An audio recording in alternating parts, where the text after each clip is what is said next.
Hello, my name is Courtney Harris. In this video, I'm going to provide you a quick tour of my professional ePortfolio.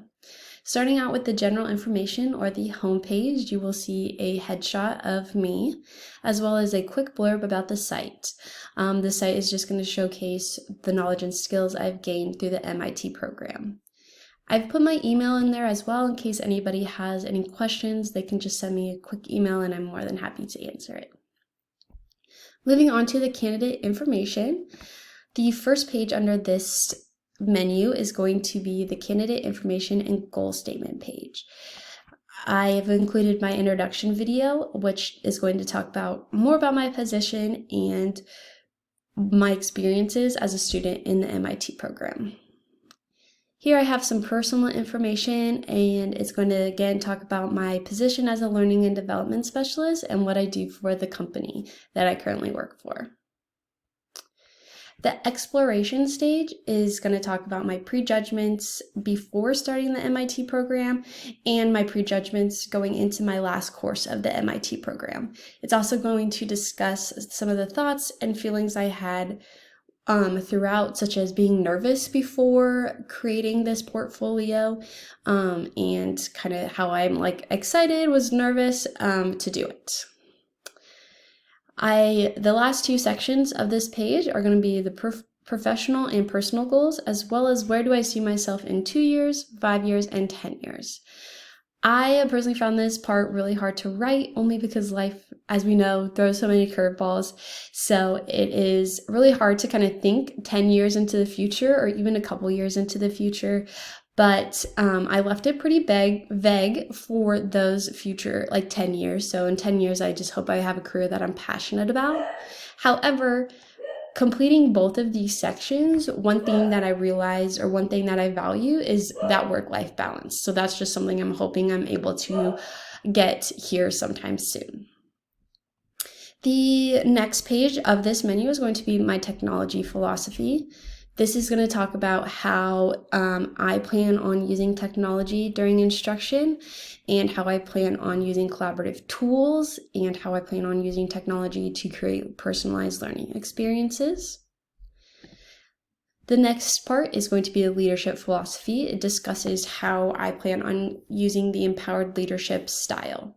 While I don't see myself in a school administrator position or a vice president position of a company, I do plan on being a leader in whatever position I'm holding. So whether I am seen as someone who's always willing to help or someone who's a problem solver, I just want to kind of just be the best I can in whatever position I'm in.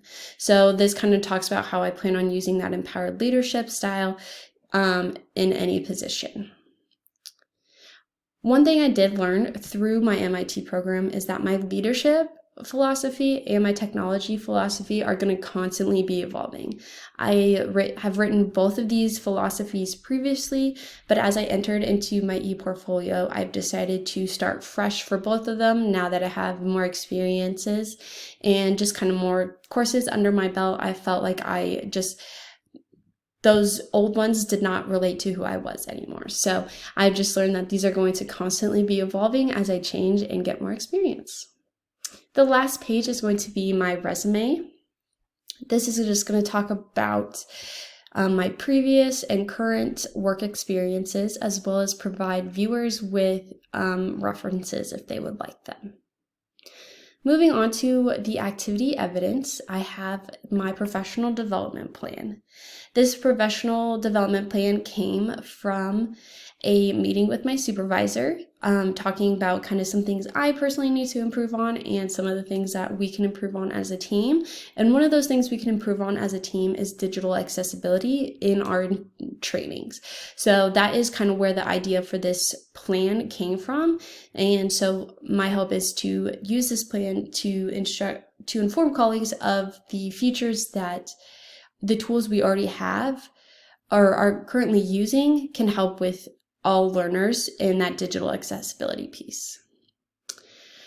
Next, we have the activity evidence 1, 2, and 3. So in my current position, I don't do any facilitating with students, but my main responsibilities are to create interactive e-learnings and then to also help colleagues with their instruction by creating instructional material and stuff like that. So my activity evidence is really focusing on 3 separate training series. So the first training series is going to be collaborative learning with Zoom. So this is intended for colleagues to introduce the different features of Zoom.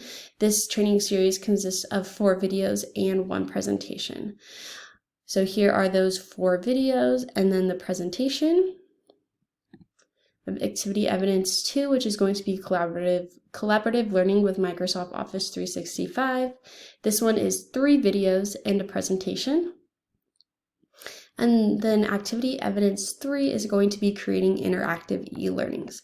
So while my position is creating e-learnings, everybody else kind of creates their own e-learnings to help enhance their programs. So this is just one way for them to kind of understand how to create those interactive e-learnings. And then it has 3 videos and a short presentation.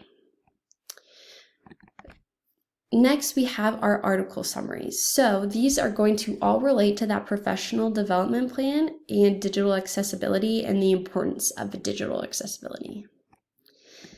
And then the last one is going to be extra resources. I have included 9 additional resources in 3 different categories to kind of help colleagues understand some different aspects. One that I really find important is going to be this instructional design category down here. This personally has really helped me improve the way I design instruction, and so I hope that these resources would help my colleagues do that as well.